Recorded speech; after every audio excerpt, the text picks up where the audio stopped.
Bismillahirrahmanirrahim. Assalamu alaikum wa rahmatullahi wa barakatuh.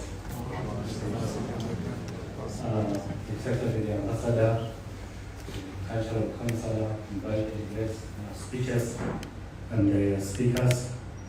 I take this opportunity to thank the organizers for inviting me to give something, a speech concerning a peace conference. I also want to recognize my teacher, Ibrahim Naina. During my learning, I managed to be one of his students. My speech will be on Islamic perspective on peace and social justice. My speech will be on an outline. So first I will start with the conceptual framework, and then the theoretical framework, context, problem, and conclusion. So first, I raised my talk on Islamic Sharia because that is my area of specialization. And as we have been talked to here about governance, the governance of Islam is based on Sharia. So my talk will be based on that, so that we have peace as a structured approach that can govern people in their life, that can go over time. So in a prayer in Islam, we proclaim that, "O our Lord, you are the peace, and from you comes forth peace, and unto you peace return." The idea of peace is one of the cornerstones of Islamic discourse in how its teachings focuses on Allah as the source of mercy and peace in all its manifestations. Allah subhanahu wa ta'ala, in order to emphasize peace, we have chapters in the Holy Quran. And all the chapters in the Holy Quran starts with Bismillahir Rahmanir Rahim. All chapters in the name of Allah, the Beneficent, the Merciful. This summarizes the perspective and approach of Islam concerning peace. Furthermore, as we have been told, the mission of the Holy Prophet sallallahu alaihi wasallam in Quran chapter 21 verse 107 was only one. And we send thee on not our Prophet Muhammad, but as a mercy to all the world. So peace is the mother value, and all the other tenets of Islam is informed by it. In one of the visions of the Holy Prophet sallallahu alaihi wasallam, as narrated in one of his sayings, he says that, "I yearn for the days in which a woman will feel safe to traverse the expanse of Arabian desert, from Medina to Yamama." That is the vision of the Prophet, that we should have peace, that a woman alone can be able to traverse all the lands. Yet the contemporary history of mankind points to a gloom picture of one of the most diabolical sufferings of human beings, going through in the form of world wars, in which is approximately 70 million people were killed in both the wars. So this paper will attempt to highlight the position of Islam from the point of view of Sharia, peace, and social justice by presenting a conceptual framework. So the conceptual framework one is, in order to understand the topic at hand, it will be important to explain the terms related to this topic. The first one is Islam. Islam literally means, is derived from the word salima, silmun, which means to align, to be healthy, wholesome, useful. For example, a healthy body of a person that functions normally is referred to as Jismun Salim, a healthy body. This is the word Islam. Technically, Islam refers to an ecosystem that ensures alignment, proper functioning of the different components of the religion of Islam, from the teachings given to the Holy Prophets by Allah, that provide a safe passage for mankind to traverse the mundane world to the celestial higher body manifested in the lofty attributes of Allah subhanahu wa ta'ala. That fit depicts in the tripartite, the message, the messenger, and the ones who are targeted. So it has to be aligned so that Islam could be functioning. Islam also qualifies to be the minimum requirement for a phenomenon to be regarded as a religion. The scholars of religion and history have given minimum requirements for any claim of religion to be regarded as one. One, they say the religion should have tenets of belief. 2, acts of worship, and 3, narrative of the cosmic order. That's what qualifies for an entity to be referred to as a religion. But the same scholars, that's why Islam is aligning and bringing all the components together, but they have said Islam has surpassed the minimum. Islam has a component of a comprehensive law that governs all aspects of life. Secondly, Islam has a governance system. And thirdly, a unique educational program. So if we combine all that, Islam presents a complete approach to life. That is Islam. Now we come to the term peace.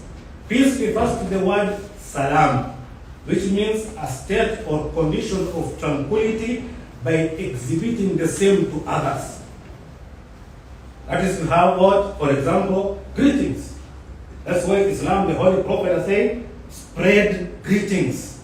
That's why we find Muslims, their cardinal word is Assalamu alaikum. Because you have to exhibit peace. That's why it says, whenever you meet, even in your own home, in the Quran says, there is nobody but give greetings. You never know who is there. So, peace refers to exhibit what? Tranquility and exhibiting to others. Greetings, being cautious, smiling, being friendly. Technically means, peace means a deliberate effort to provide limitations through guidance and organizational organs on human capabilities. Human capabilities without being controlled is what jeopardizes peace. So technically, you have to provide an institutional framework so that harmful abilities of men can be able to be controlled. Peace refers to a collective and involving lifestyle in which being is more important than any other perception. Don't see another person as a competitor, or you want to challenge him, or you want to control him. No, just let people be. They said, well, take your feet off my back. That is what peace refers to technically. And then we have justice. It's a system of social balance which applies sanctions on human acts that are injurious to the society. You have to take the whole load. So you have to put measures that if people have transgressed the values of peace, then there should be measures to be able to curb that. The theoretical framework of this paper, the approach in this piece is based on the Islamic Sharia, in which the foundation of this is underpinned in the value system of Islam. Sharia being a holistic approach of fashioning the human experience according to the program of Allah. We have been taught here by Ambassador that Allah is the author. So we have to understand what Allah wants from us.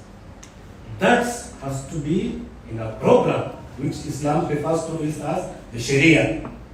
Through the prophets, its actualization is through the laws derived from it, which is immutable, overarching to all the aspects of human activities. So Sharia, as it's constructed, is based on three aspects.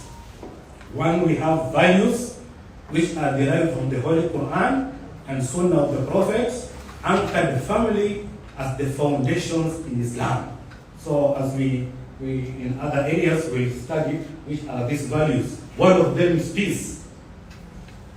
Two, we have the Sharia, broad-based guidelines, principles, and the values also derived from the Holy Quran and Sunnah of the Prophet, which address various dimensions of life. For example, faith, people's actions, and ethics.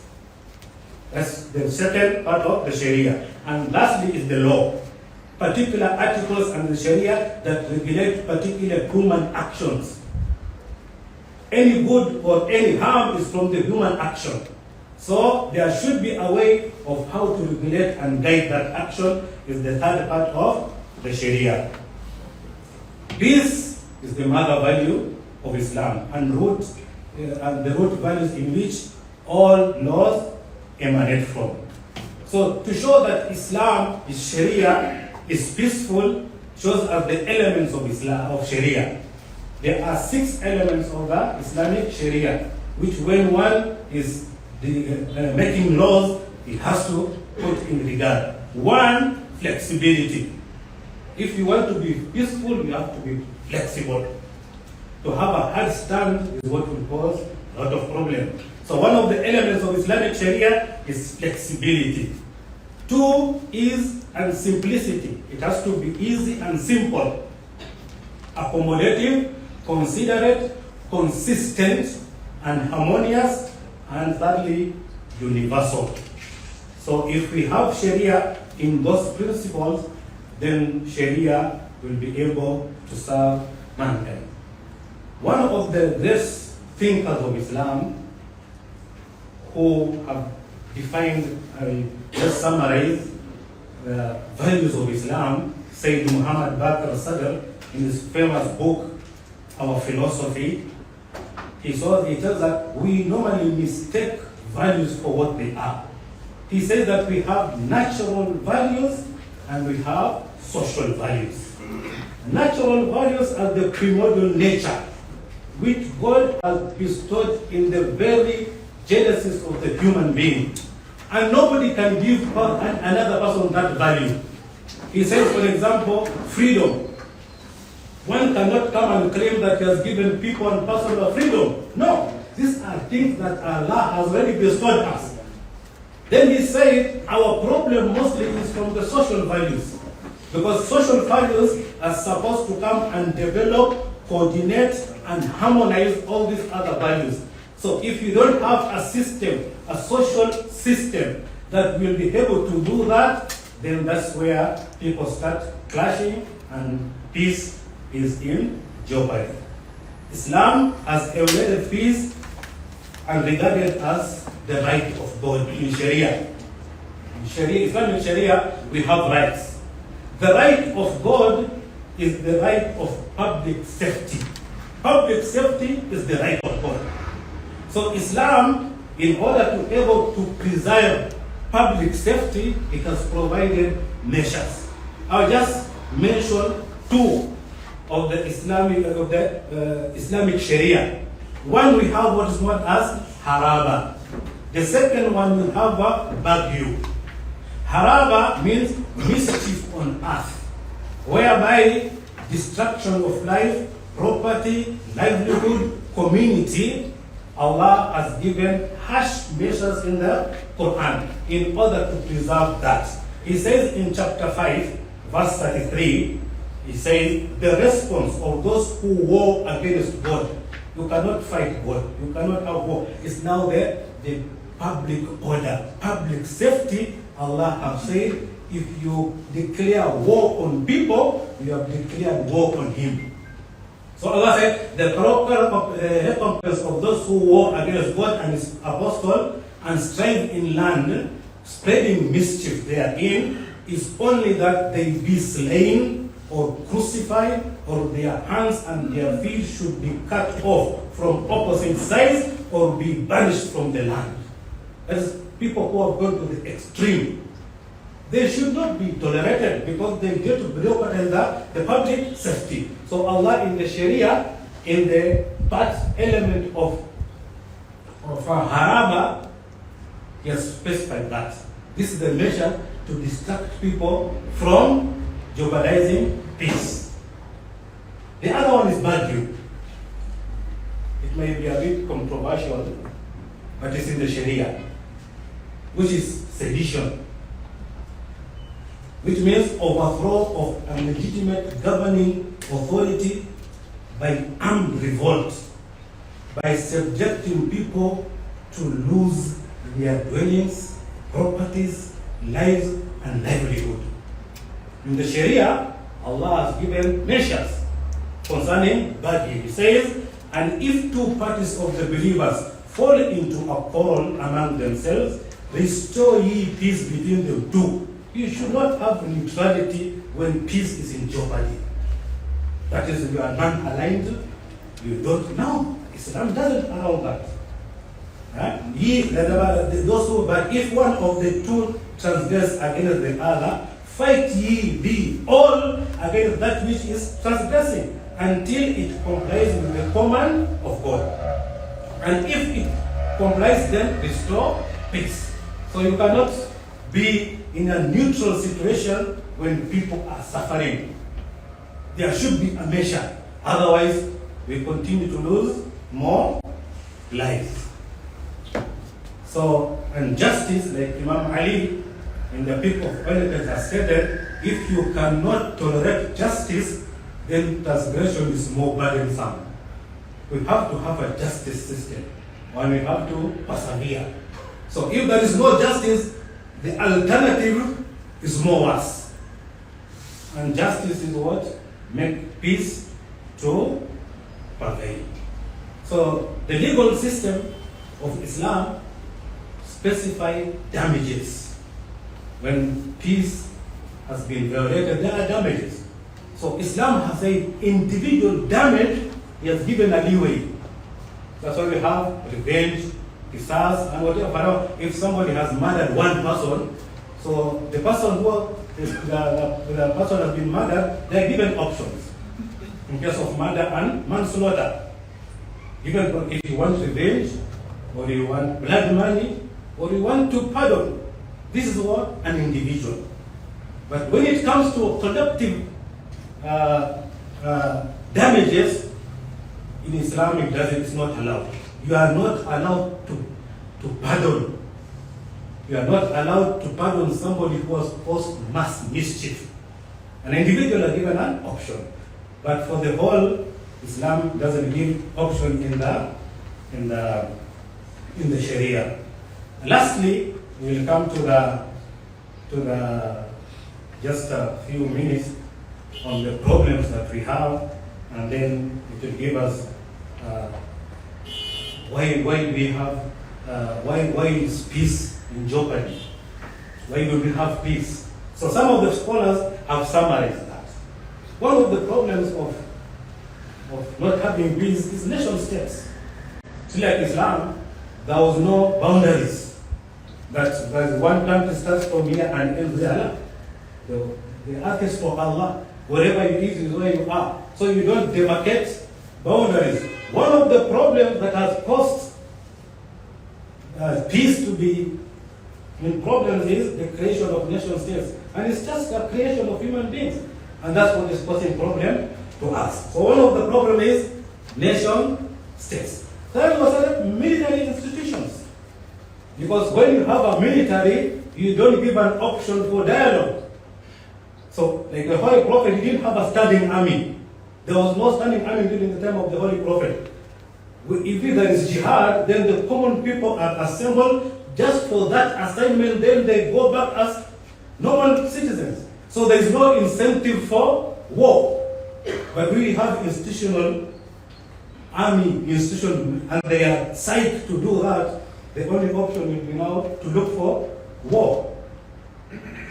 And then economic competition, capitalism, like the scramble for countries like Africa, whatever, its source was economic competition.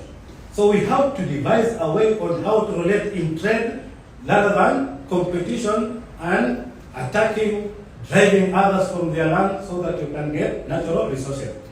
The other one is nationalism. Renewed influence of nationalism. You see some in other countries. They are ready to murder, drive other people out of their homes because they are more superior than the others. And lastly, is the media, especially in our time, both mainstream and social media. They have become a source of creating discourse and jeopardizing peace. In conclusion, visible aspects of religions, Islam has recognized it. Respecting them is a way of fostering peace and harmony among people. Assalamu alaikum wa rahmatullahi wa barakatuh.